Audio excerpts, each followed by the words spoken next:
آخری اشرا رمضان شریف کا گزارنے کے لیے مدینہ منورہ اور مکہ معظمہ بھی نہیں جا سکے. آپ نے ڈیولپمنٹ مس کی ہے, کل وہ تندور پہ گئے, عوام سے ملے, روٹی سے متعلق انہوں نے دیکھا, روٹی لگانے سے متعلق انہوں نے جانا, اور یہ ان کا سٹائل ہے عوامی ریلیف. یہ نہیں, اپنے دور میں تو کبھی ایسا انہوں نے نہیں کیا. وہ جاتے تھے, آپ پارا والی سبزی منڈی میں بھی وہاں پرائم یہ تندور پر جانے کا تو یہ پہلا موقع ہے میاں صاحب کا. یہ تھا, یہ شہباز شریف صاحب یہ کام کرتے تھے. سبزیوں کے ریٹ جاننے کے لیے جاتے تھے میاں صاحب, اس کے قریب آپ پارا مارکیٹ, وہاں ایک دفعہ شاید گئے ہوں.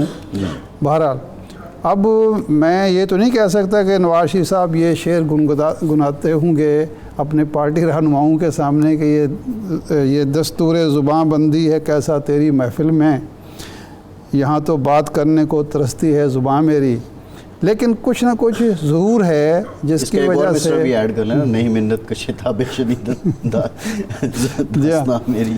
تو یہ پہلی دفعہ ہو رہا ہے کہ ایک شخص پارٹی جس کے نام پر ہے اور واقعتاً پارٹی کا سپریمو وہی ہے, اور پارٹی انہی کے دم قدم سے جو پچھلے دور میں, پچھلی حکومت کے دور میں ایک عروج سمجھا جاتا تھا پارٹی کے, کم از کم پنجاب کی حد تک, وہ بھی انہی کے بیانی اور ان کی شخصیت کی وجہ سے تھا. توقع یہ تھی کہ وہ جو ہی ملک میں آئیں گے ایک ہلچل پیدا ہوگی, ان کا جو بیٹھا ہوا ہے مزمحل ورکر کارکن تھک گیا ہے یا مایوس ورکر ہے, وہ نکلے گا اور بالکل تہس نہس کر کے رکھ دے گا دوسری پارٹیوں کو. ایسا نہیں ہوا. یعنی دیکھا اگر جائے تو حقیقت یہ ہے کہ پیپلز پارٹی کی پرفارمنس مسلم لیگ سے بہتر رہی اپنے صوبے کی حد تک جو ہے. تو بہرحال یہ چیزیں چل رہی ہیں, تو اس کے بارے میں اندرونی بات جو ہے وہ میرا خیال ہے بہتر یہی ہوگا کہ ہم جناب آصف سعید کرمانی صاحب سے پوچھ لیں, وہ محرم راز بھی ہیں. جاوید لطیف صاحب سے متعلق انہوں نے بہت بڑا الزام لگایا. اور ہاں البتہ یہ ہے کہ جاوید لطیف صاحب ان دنوں اور خواجہ آصف صاحب بڑھ چڑھ کر بول رہے ہیں, اور لوگ یہ سمجھ رہے ہیں کہ شاید یہ میاں صاحب کا بیانیہ ہے. ڈاکٹر صاحب, یہ جناب جاوید لطیف صاحب نے جو اس دھاندلی کا شور مچا دیا, پہلے مخالفین تو یہ شور کر رہے تھے کہ جی دھاندلی ہوئی اور پنجاب میں ہوئی, اور اب وہ کہہ رہے ہیں کہ جناب لین دین بھی ہوا, دھاندلی بھی ہوا, ٹارگٹ کلنگ بھی ہوئی, اور اپنے بارے میں کہتے ہیں کہ ہم جیسوں کو ہروا دیا گیا. تو کیا واقعی ایسا ہے, کوئی مسلم لیگ کے ساتھ ہاتھ ہوا ہے یا مسلم لیگ نے خود ہی ہاتھ اپنے ساتھ کیا ہے؟ بسم اللہ الرحمن الرحیم. شکریہ ارشاد بن عارف صاحب اور عباسی صاحب. سب دیکھیے, یہ جو سیاست ہے نا, یہ 80 اور دہائی کی یا 90 کی دہائی کی سیاست نہیں رہی. کچھ لوگ بدقسمتی سے ابھی بھی 80 اور 90 کی دہائی میں بیٹھے ہوئے ہیں. اچھا. اور یہ وہی لوگ ہیں جنہوں نے نواز شریف صاحب کو میں سمجھتا ہوں کہ جو ایک 2018 تک انتہائی پاپولر لیڈر تھے, جب ان کے ہاتھ میں ووٹ کو عزت دو کا بیانیہ تھا, تو یہ وہی لوگ ہیں جنہوں نے آج اگر پارٹی کو جو نقصان پہنچا خصوصاً اس الیکشن میں جی, اور اس کے میں سمجھتا ہوں کہ یہ وہی لوگ ذمہ دار ہیں جنہوں نے نواز شریف صاحب کے ہاتھ سے وہ بیانیہ چھین لیا اور اس بیانیے کو ترک کر دیا گیا.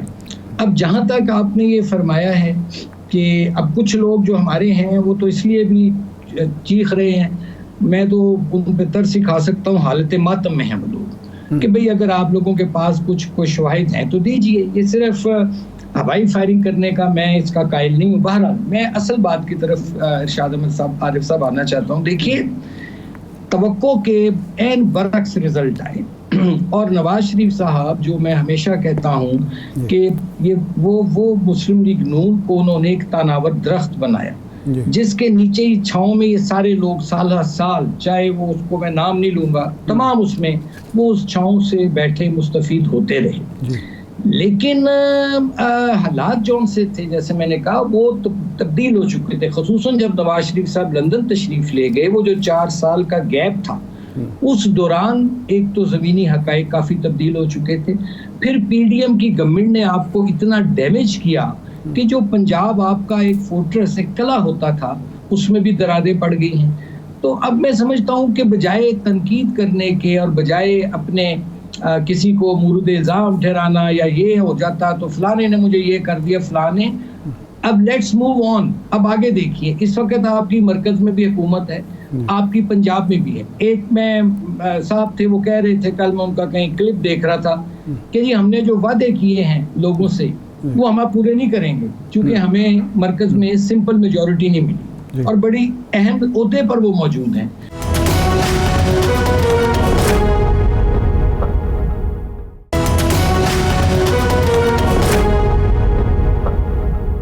ڈاکٹر صاحب یہ بتائیے گا کہ اس وقت جو سٹیٹمنٹ جاوید لطیف دے رہے ہیں, آپ کہنے کہ ہوا میں وہ فائر کر رہے ہیں, رانا ثناء اللہ صاحب جو بات کر رہے ہیں آپ کی نظر میں اس کی بھی کوئی منطق نہیں بنتی ہے.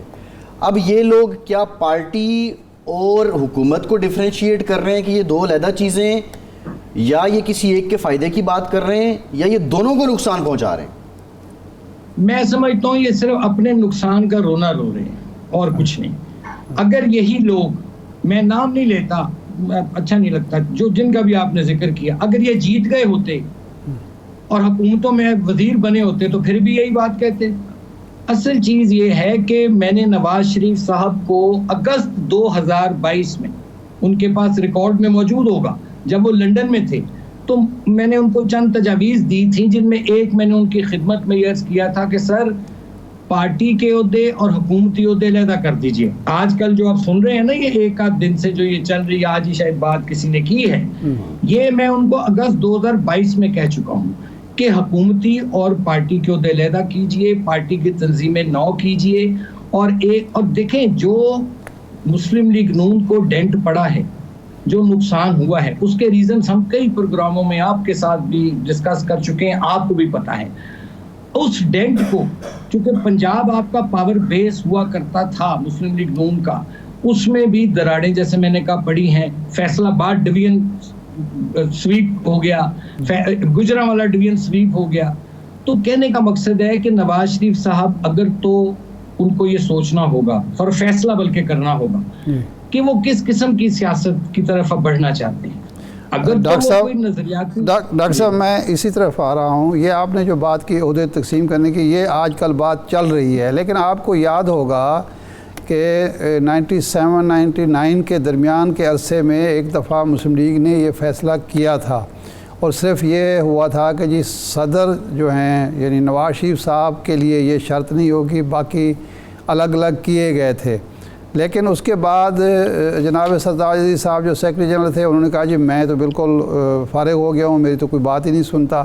یہ تجربہ پھر کاف لیگ میں ہوا, شجاعت صاحب نے کیا, وہ بھی ناکام ہو گیا. تو کیا اس ملک میں یہ بحث, آپ چونکہ تاریخ بھی جانتے ہیں مسلم لیگ کی تاریخ, کہ لیاقت علی خان کے دور سے یہ بحث چل رہی ہے, قائد اعظم نے تو مسلم لیگ کا عہدہ چھوڑ دیا تھا. کیا اگر نواز شریف صاحب صرف پارٹی سربراہ ہوں اور شہباز شریف صاحب بھی پارٹی کا عہدہ نہ رکھیں, صرف وزیر اعظم ہوں, پارٹی کا صدر کوئی اور ہو عہدیدار, پنجاب میں مریم صاحبہ, تو کیا پارٹی کو اس کا کوئی فائدہ ہوگا, آپ سمجھتے ہیں؟ دیکھیے شاہد عامر صاحب بڑے ادب سے, اس میں جو آپ نے مثالیں دی بالکل ٹھیک دی, لیکن کچھ اس میں فرق ہے.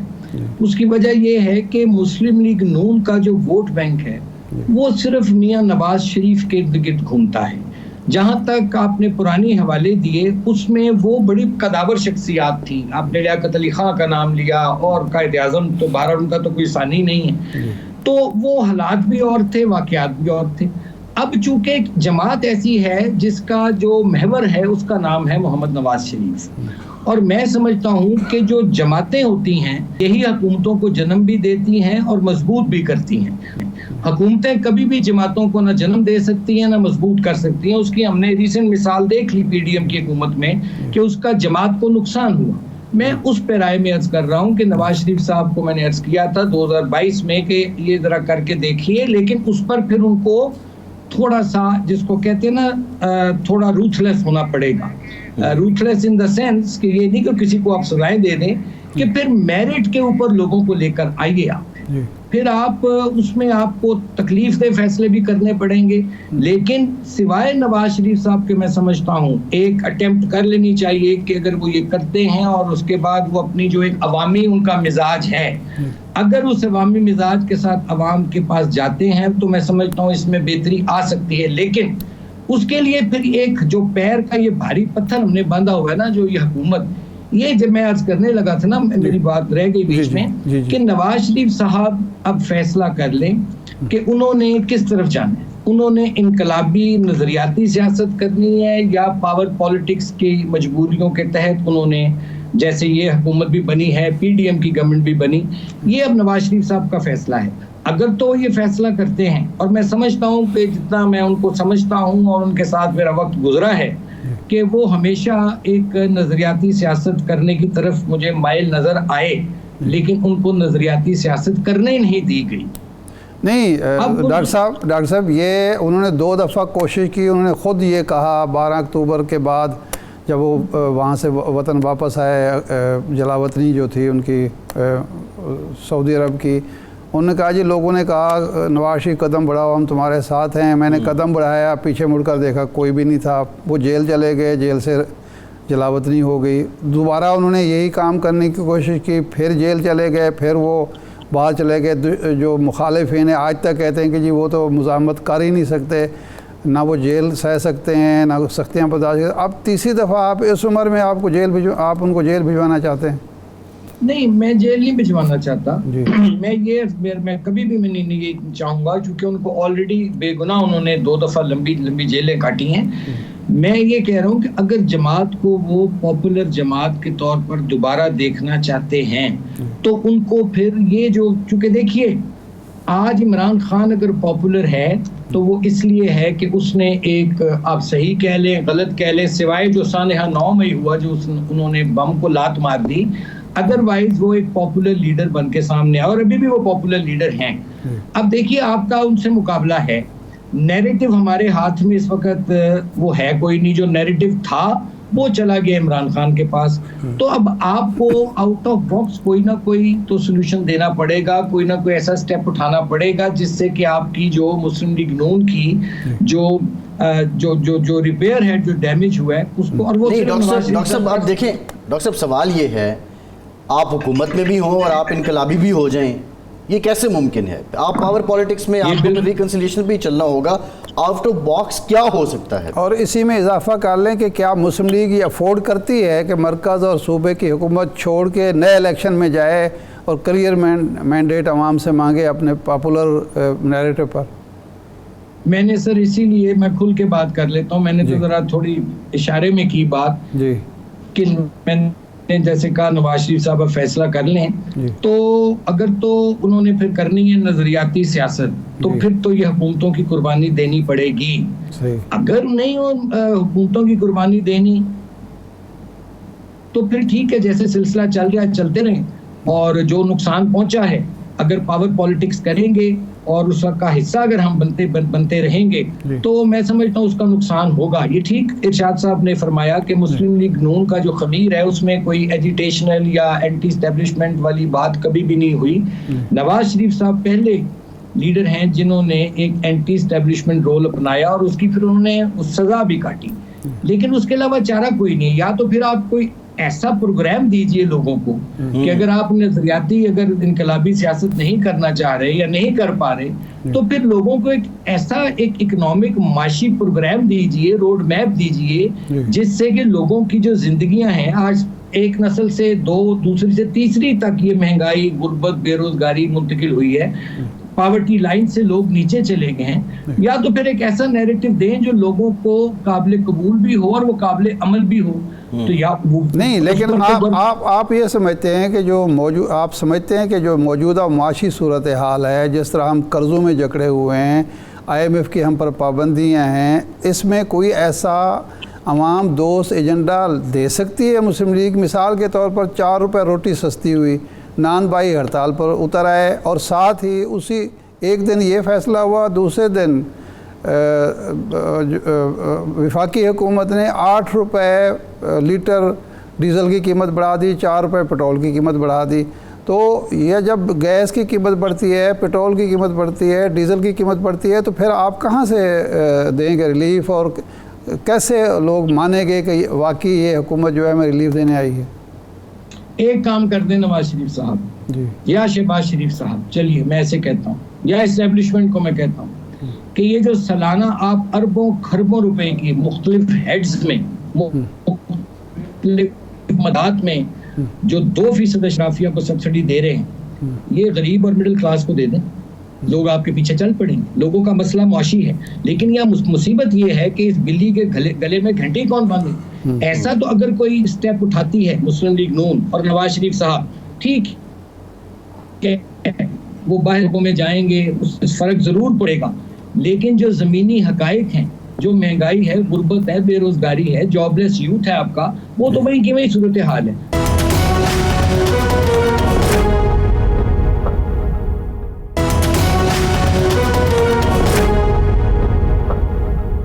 آپ کے کولیگ ہیں, بلکہ آپ کی جماعت سے وزیر اعظم منتخب ہوئے تھے, شاہد خاقان عباسی صاحب سیاسی جماعت بنا رہے ہیں, ان کا جو قانونی عمل ہے وہ جاری ہے. کیا پاکستان میں سپیس ہے ایک اور پولیٹیکل پارٹی کی؟ اور آپ سے کوئی رابطہ ہوا ہے؟ میں تو نہ صرف ایک پارٹی کی بلکہ زیادہ پارٹیوں کی گنجائش ہے, اگر ان کے پاس کوئی پروگرام ہے معاشی.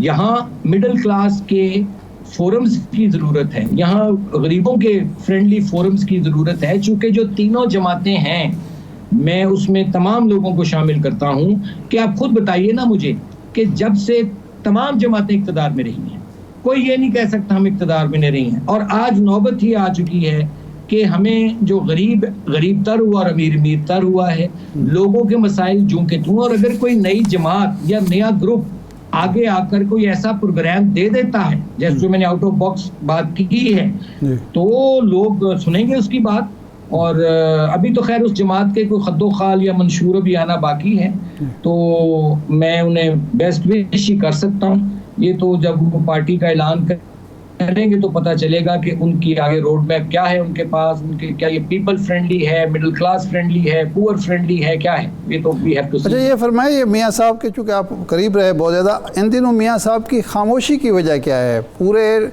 الیکشن کے بعد وہ ایک وکٹری سپیچ دی, اس کے بعد بالکل خاموشی ہے. بلکہ کچھ جرنلسٹ جو ملے تھے عید کے موقع پر یا عید سے پہلے, وہ یہ کہتے ہیں سچ یا جھوٹ ان کی گول گردن پر, کہ میاں صاحب سے جب کہا گیا جی آپ نکلیں, تو انہوں نے کہا میں کس منہ سے نکلوں.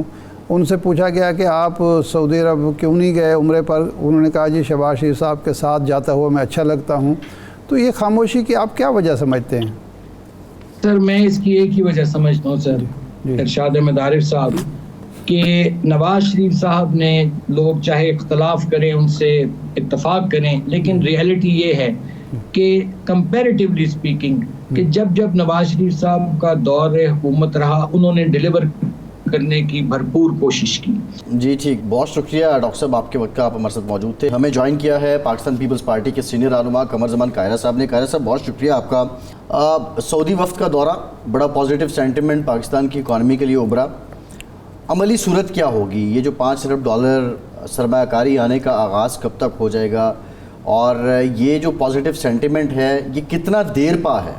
کیونکہ آپ جب حکومت میں تھے تو اس وقت یہ معاملات چل رہے تھے, تو آپ کے علم میں ہوگا کہ یہ کس طرح میچور ہوگا, کیونکہ یہاں کوئی MOU سائن نہیں ہوا, یہ شاید اگلے مرحلے میں ہوگا. ارشاد صاحب, ہمارے دور میں جب کام شروع ہوا تھا تو آپ کو پتہ ہے سی پیک کا بھی تھا, سعودی عربیہ کے ساتھ تھا, ایون چاہے ایران کے ساتھ بھی ہمارا اس وقت چل رہا تھا. اور ہم کوئی امریکہ کو ناراض کر کے, یہ بھی ہمارے ملک میں ایک المیہ ہے نا کہ ہر معاملے میں ہم ہیروئزم کے لیے امریکہ کے خلاف کھڑے ہو کے کہ ہم کیا سمجھتے ہیں, ہم یورپ کو کیا سمجھتے ہیں, یہ نعرے مار کے نہیں, حقائق کے ساتھ کھلی آنکھوں کے ساتھ ہم نے پالیسی بنائی تھی, اور وہ بڑی درست سمت میں چل رہی تھی. انفارچونیٹلی وہ کنٹینیو نہ کی, اور عمران خان صاحب کے دور میں تو یہ ہوا کہ امریکہ بھی ناراض, چائنا بھی ناراض, سعودی عربیہ بھی ناراض, یورپ بھی ناراض, اور ایران بھی ناراض. ان حالات میں پاکستان کہاں آگے بڑھتا؟ اب سعودی عربیہ نے جو پچھلا وزٹ وزیر اعظم صاحب کا ہوا ہے, اس میں وہاں جو گفتگو وہ کر کے آئے ہیں, اس کے بعد یہ وزٹ ہوئی ہے, یہ بڑی خوش آئند ہے. اور اس میں کچھ ایسے وعدے کیے گئے ہیں حکومت پاکستان نے بھی, جب سے حکومت بنی ہے انہوں نے, اس سے پہلے بھی اور اب بھی, جو ہمارے پاس کو فیزیبلٹی ورک تھا مختلف پروجیکٹس کا, SIFC کے کچھ پروجیکٹس کا, کچھ پرائیویٹائزیشن جو ہو رہی ہے ہمارے ہاں PP ماڈل کی, اس کا, یعنی PIA کے اوپر, یا کچھ ہوٹلز کی تعمیر کے لیے, یا مختلف سیکٹرز میں انویسٹمنٹ کے لیے. تو یہ سالڈ اسٹڈیز جو دی گئی ہیں, میرا خیال ہے اس پہ بہت برق رفتاری سے کام ہوگا, کیونکہ دیکھیے نا وزیر اعظم عید سے پہلے ایک دن شاید پہلے واپس آئے ہیں, تو عید کے فوراً بعد ان کا وفد آ گیا ہے. اب آج ان کے وزیر دفاع آئے ہوئے ہیں. اسی طرح یہ ایک سرعت کے ساتھ یہ عمل جاری ہے, اور سعودی عربیہ نے ہمیشہ پاکستان کی مختلف طریقوں سے مدد کی ہے, نقد پیسے دے کے بھی, تیل فراہم کر کے بھی, پاکستان میں انویسٹمنٹ کر کے بھی, ہر طرح انہوں نے پاکستان کو سپورٹ کرنا چاہا ہے. تو میرا خیال ہے کہ یہ سرعت کے ساتھ یہ عمل چلے.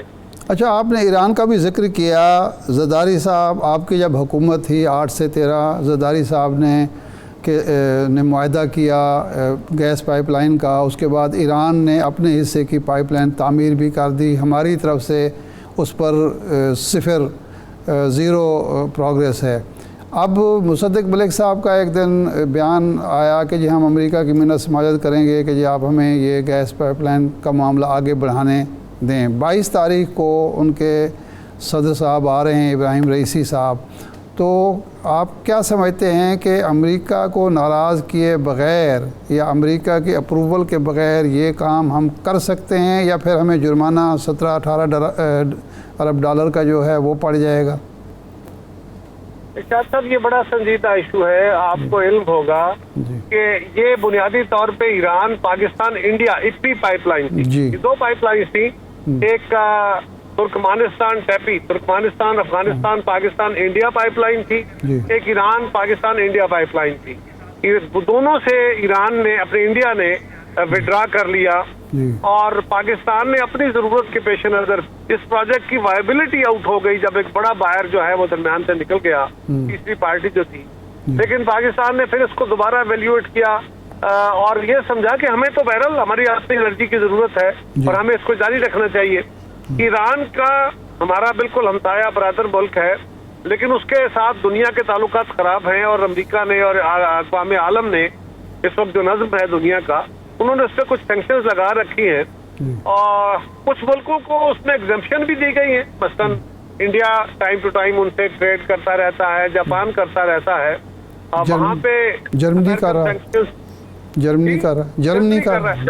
جی ان کے ساتھ اصل میں بڑی طاقتوں کے جی اپنے ہوتے ہیں نا, ہم ان کے ساتھ برابری کی سطح کی باتیں کرنے بڑھ کے مار سکتے ہیں, لیکن برابری کی سطح پہ ہم ہیں نہیں کہ اب وہ چیزیں طلب کریں ان سے. تو ہمیں اپنے حالات کے تحت یہ باتیں جو میں کر رہا ہوں نا, یہ باتیں کرتے ہوئے ڈر لگتا ہے کہ لوگ کہیں گے اچھا یہ تو بکے ہوئے ہیں, یہ تو ڈرے ہوئے ہیں, یہ تو پتہ نہیں کیا ہیں, کمزور ایمان والے ہیں. جو حقائق ہیں وہ یہی ہیں.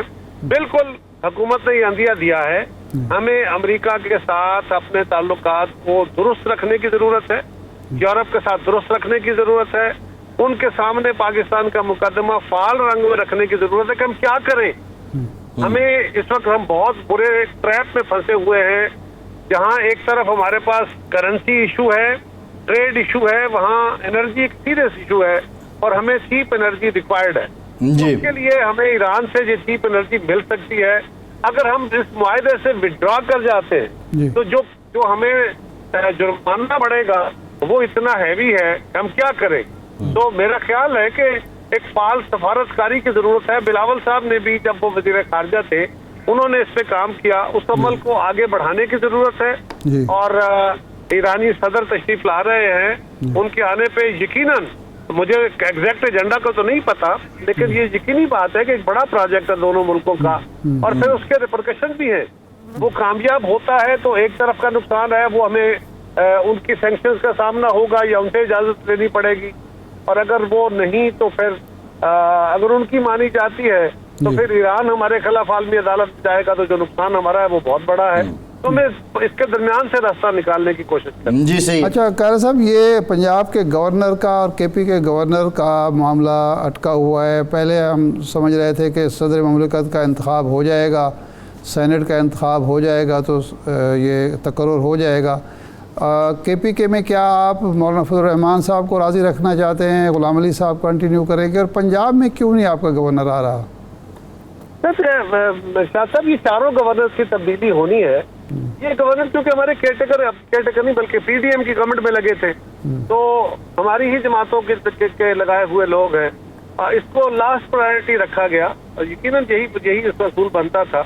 باقی مدتیں ہوتا تقرر ہوتی ہے نا جی,